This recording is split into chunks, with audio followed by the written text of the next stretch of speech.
Hey guys, it's Mr. Sheeline here for Unit 8.1 Notes, looking over electrostatics. This is going to be static electricity. Okay. So, opening up the notes here, electricity. What is it? What is it made of? Where does it come from? We're going to be answering these questions. Maybe you think about that while we're, getting into this. Is what is electricity? Where does it come from? Okay. Well, here's something to think about. Okay, so as an example, you're walking across the rug, maybe shuffling across that rug, and you reach for a doorknob, and then boom, zap, you get a bit of a shock. Okay, shoot, this can happen even if you're outside reaching for a car door, especially during the winter. Or you come inside during the cold, you pull your hat off, and boing, you got your hair standing up on end. Why does this happen? Okay, what is going on here? What is it that's moving around? Because something has to be moving around. And why is it that your hair gets so staticky during the winter? Okay. So in order to understand what's happening, we have to remember what an atom is made of, because of course there's some sort of interaction between the atoms that are happening here. That has to be the case, and it is. So in the middle of each atom, remember, we have the nucleus. In the nucleus, we have charged particles, and we also have non-charged particles. We've got protons that are positively charged, and we have neutrons that are neutrally, that have no charge. They're neutral. And then orbiting outside in different orbitals, we have electrons that are going to carry most or a good chunk of the energy that's going to attribute to static electricity. So to fill out this chart, remember, protons have a positive charge. They have a whole lot of mass. Neutrons, neutral, don't really have any kind of mass. And there are the electrons that have a negative charge, and they're itty bitty, super teeny tiny, and virtually have no mass. I mean, it's ridiculous how small the mass is. So remember, when an atom has an equal number of protons to electrons, okay, there's no charge. It's a neutrally charged atom. Okay. But if the atom were to have more electrons and fewer protons, okay, we have a charged particle there. We have a negatively charged atom. We have what's referred to as an ion. Okay. But then also remember that if we have fewer electrons and protons, we now have a positively charged particle, and that's still an ion. Okay. But remember, it's only about, ions are only concerned about the number of electrons that are in a particular atom.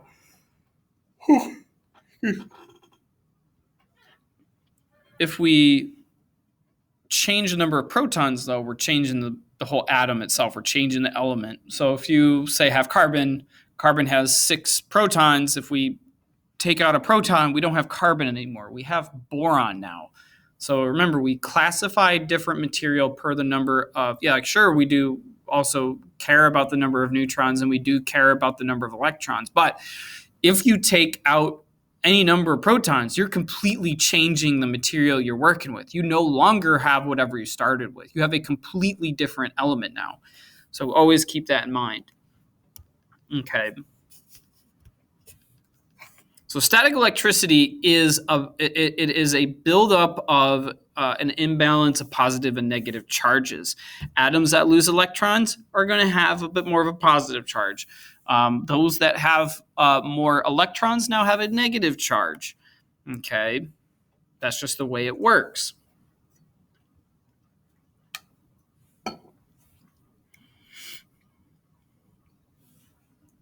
And for the most part, a lot of atoms don't really like to have this, because it's not, in a lot of cases, it's not really the state they want to be in. They don't really want to be in this weird excited state. They don't want to have all of this charge.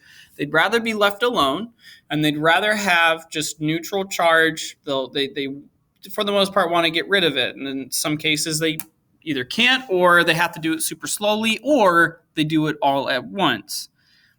Okay. So how is it that items are able to get this extra charge, this like static charge? And the one way they can do it is through what's called friction or contact charging.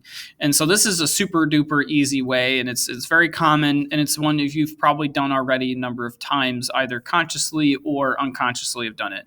So way you can do it that you've probably done it consciously, where you've been aware of it, is you take a balloon and you inflate the balloon, and then you tie it off, then you rub it on your head, and then you say, "Whoa, look, a balloon sticking on my head," or, "Oh, look what it's doing to my hair. It's pulling my hair, it's making my hair stand on end." Okay. What you just did is you rubbed the balloon on your hair, and the electrons were transferred from your hair to the balloon. Okay. And the more that you rub that balloon, the more electrons went from your hair over to the balloon. Okay. And now that balloon is making your hair stand on end, or it's just sticking to the top of your head. Okay. You've built a static charge in that balloon. Another way you can do it is through a process called induction. Induction is where electrons on a neutral object are moved by a charged object. So it's like when you put a magnet on a conductive metal. Now, this is about magnetism, though. This example, it's not about electricity directly, but though it shares kind of the same principle here. It's like when you take kind of an iron, like a non-magnetized iron rod, you stick a pretty decent magnet on it, let it sit there for a while, and you go take that iron rod and you go touch other like iron things with it, and all of a sudden that iron rod that wasn't magnetized is somewhat magnetized. That's kind of, and the way that became magnetized was because there's energy from the what's called a permanent magnet, the strong magnet, transferred energy over to that iron, that piece of iron, and now it's now magnetized, and it's able to essentially be a magnet for a very short period of time. Same thing's kind of like this. If you take two balloons, if you've got a really, really supercharged balloon and you kind of put it next to another balloon, that other balloon's going to take on some of that charge. It's going to just absorb some of that charge from the balloon. Another way you can do it is that another way you can do it use the balloon is that after you've rubbed your hair with that balloon or with one balloon, you take another balloon, you kind of lightly touch your hair, it's going to directly shift those charges from your hair to the balloon, but you're not rubbing that balloon on your hair or on your head. Okay, and that's through induction. So the difference between them is that friction, contact charging, there has to be direct contact. Induction does not require direct contact. Like you can have two things touch one another, but you're not adding extra energy by making a move. They're just literally just kind of sitting next to each other. Okay, and the energy's kind of flowing from one to the other. Okay, so it's again it's very different. So here's a little simulator to go through. If you're on the Google, you can go to the Google Slides version of this, and you can click on this.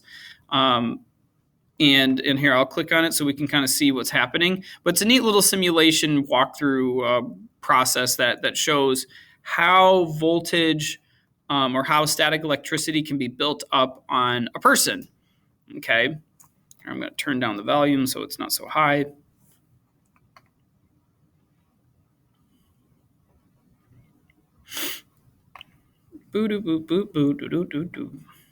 So here we got this little simulator, and what we're able to do, oh boy, oh please don't stop. Okay, so it's going to be a bit slow here. It's going to look a little janky. Okay, so what's happening? Well, we're making John Travolta here move his leg back and forth on this rug, and what we're doing is that we were accumulating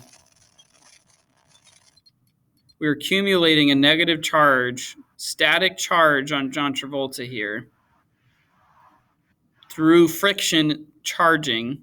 So we're rubbing his foot against the rug, okay, and then the charges are going from his foot throughout his body, okay, and then this is that part where again his body doesn't want to hold all this charge; it wants to get rid of it, okay, but it's holding it in, and the way that it can do that is then it's going to jump.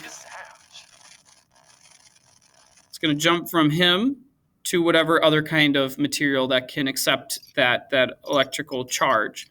Okay, and that's how then you kind of reset the system for static electricity to continue building up and up. So it's a neat little just demonstration on how we can build static electricity within a system and how we can release it.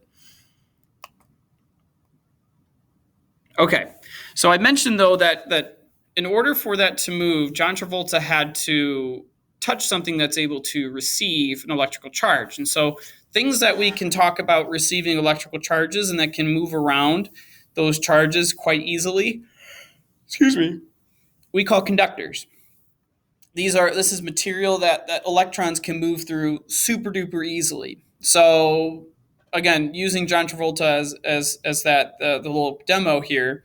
Okay, the human skin is a pretty good conductor, and so we're going to build and build and build a charge from the shoe or from a sock or from just your feet on a carpet or a rug, and it's going to latch onto your skin, and it's going to move throughout the rest of your skin throughout your body. And it's looking for a particular point where it can, like a very, very focused point that it can jump from one place to another. It doesn't like to. It needs like a very focused point to move, depending on the size of the charge. Okay, and most of these conductors are most of these conductors. A lot of the really good ones are made of metal. So that's why when you reach for a car door, that's why you reach for when you during the winter. You get shocked when you reach into the dryer because the inside of the dryer bin is metal. That's why it bounces from one person to another. It's because, again, our skin is quite conductive. Okay, but then the flip side of that, you have conductors, or the flip side of conductors, you have insulators. Insulators are materials that do not let electrons move through themselves. Okay, insulators are like plastic. They are like your hair. Your hair is a decent insulator, but there's a particular property as to why we can transfer electrons from our hair to balloons. We'll get to that here on the next slide. Okay, but it's material that allows electrons to move through it not so well. So that's why we wrap all of our electrical components in plastic / rubber, is because they're amazing insulators. They do not allow electrons to move through them all that well. Okay. And so here's a list of good conductors, fair conductors, and then some pretty good insulators. So notice the really good conductors are pretty much all metals: silver, copper, gold, aluminum, magnesium, tungsten, nickel, mercury, platinum, iron. All these guys are really, really good conductors. Here's some okay conductors. We have graphite. Graphite's an okay conductor. We have nichrome. We have the human body, damp skin, acid solutions, water vapor, the earth, silicon, and then germanium. All these are fair conductors. Over here are some pretty good insulators: oil, fur, silk, wool, rubber, porcelain, wood, paper, wax, ebonite, pure water, plastic. Okay. These do not allow electrons to move through them all that well. That's why there's a lot of like volatile elements that are kept in mineral oil. It's because mineral oil is like a super amazing insulator. It does not allow energy to move through it all that well. And that's true for any kind of really any energy, that whether it's heat energy or it's energy just in the pure form of electrons as electricity. That's why there are guys that will put their computers in fish tanks and fill those fish tanks with mineral oil. It's because mineral oil it's not a good conductor, and it basically doesn't short out your computer like water would, because water is basically going to take all of that charge and it's going to shoot it out and zap itself, and also super zap your computer. Okay. But there's this thing called the electrostatic series, and the electrostatic series is basically it's a list of ways that we can say, okay, this material, whether it's a conductor or an insulator, this material allows electrons to be either taken or these guys are really, really good at keeping electrons. So here we have a list. So we have super weak stuff up here. We have super duper strong stuff down here. Glass does not allow, is glass, as we saw previously. If I go back here. Okay. So we saw here glass. Oh my goodness. Come on, baby. You can do it. This slideshow is being quite slow, and I really hope this doesn't. Oh my goodness.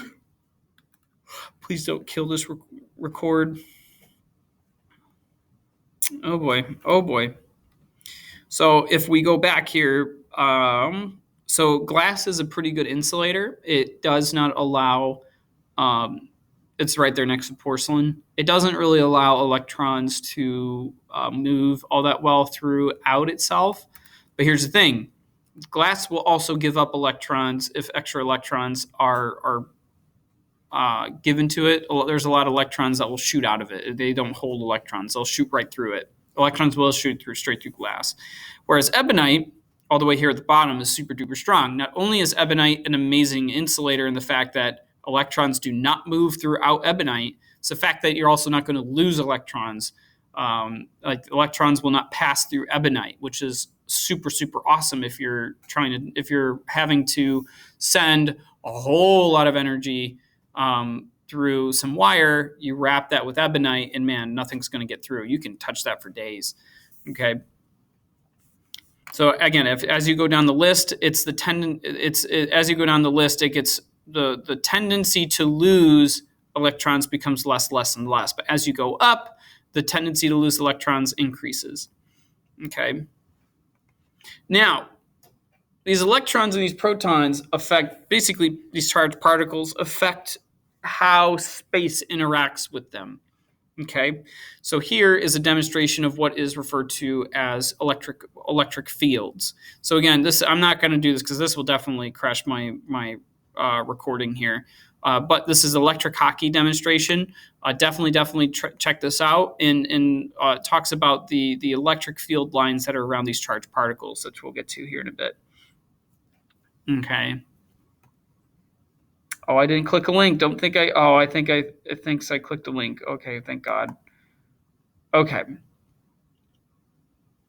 So again, electric fields are basically how electrical charges interact within a field. Basically, simply put, protons are going to move the field outwards. Electrons are going to move the field inwards. So law 1, law 2. So law 1 of electrical charges, to move on from electric fields.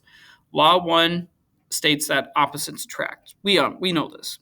Positive and a negative, they're going to be attracted towards one another. And then there's law 2. Like charges will repel. Again, we know this. Like charges are going to repel. Now, there is a third one, though. The third one is this, that positively charged, electrically positive charged material will attract neutral objects. Negatively charged objects will also attract to neutral objects. Sorry, and the question has to be why. If you had this balloon here and you supercharge this balloon, you toss a whole bunch of negative charges in it, you could most likely, stick this to a wall. And the question has to be why. How does that work?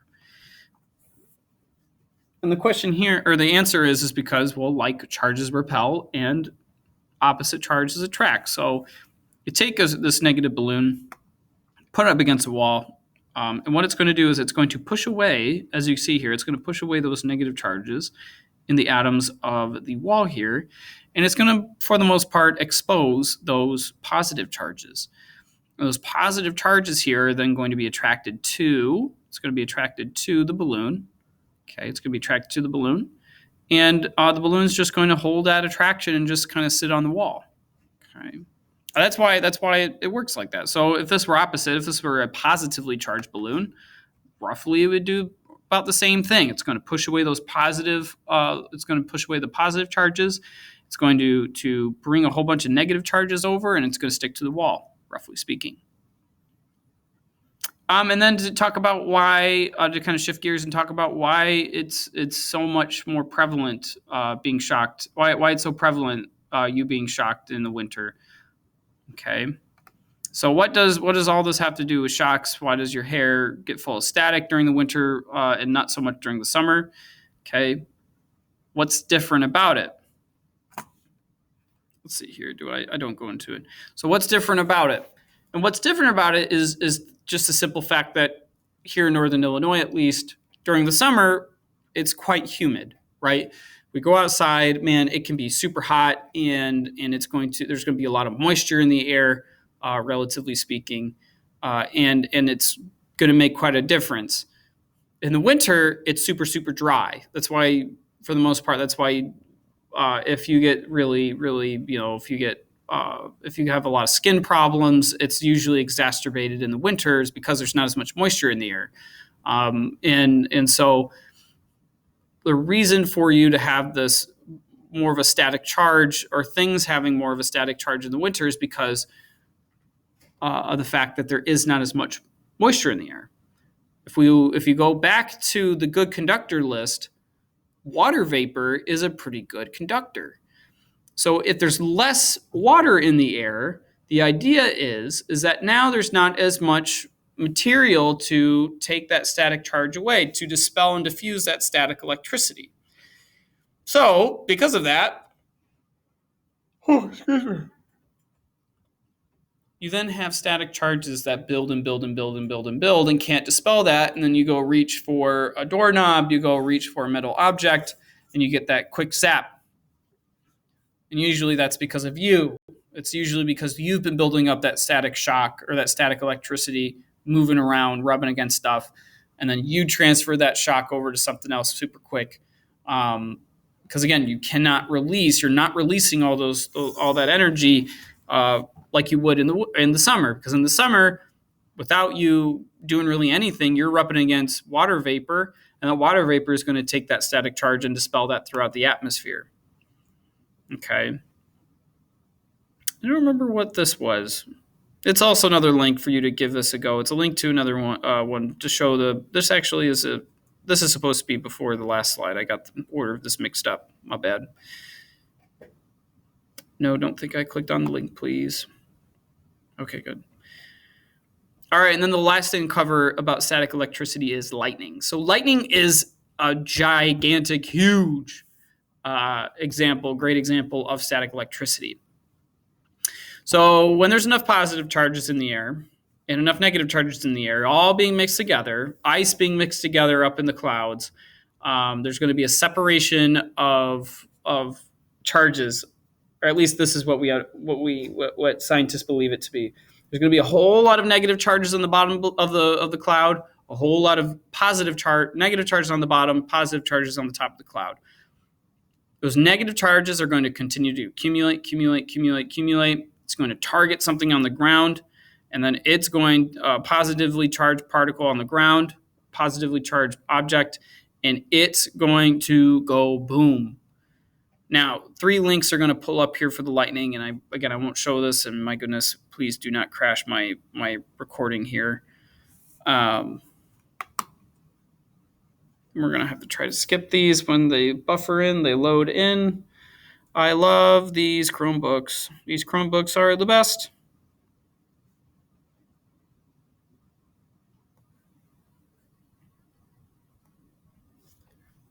No, don't play them. No, I didn't ask for this. Please stop. Please, sir. All right. I'm going to pause this real quick. All right, let's keep going. So through a process, again, just reading what these say here, through a process not well understood, many of the particles in the storm cloud become charged. And mostly, I think a lot of scientists believe that it's like ice particles that are bumping into one another constantly. And so there's this shift of charges. You have a whole lot of negative charges on the bottom of the cloud, a whole lot of positive charges on the top. And those negative charges on the bottom are then going to be looking for, as they grow larger, they're looking for a positive charge that they can like meet on the ground. So they're basically trying to figure out, okay, where can I land? Okay. And so then once it finds that super tall and very positively charged thing on the ground, it's then going to reach out to that object, and that object is going to reach back, and they're going to meet. And at that point that they meet, the electrons are going to move through the air in the form of light and heat, lightning, and it's going to cause a whole lot of stir. It's going to cause quite a commotion.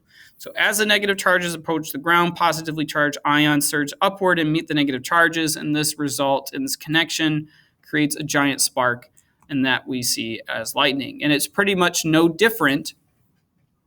It's actually completely no different than you shuffling your feet on a carpet, wearing socks, reaching to a doorknob, and then the doorknob shocking you. That doorknob shocking you just happens to be billions of times smaller than than lightning hitting a tree, or lightning hitting a lightning rod, or lightning hitting anything on the ground. Okay, so it's literally the same thing, just difference in size and I guess placement, you could say. So anyway, so that's pretty much it for the static electricity notes, guys. So that's all I have for you. There's no check your understandings, which is pretty cool, but some explaining to do when we practice this. So anyway, those are the notes. If you have any questions, make sure you reach out. If not, I'll see you in the next.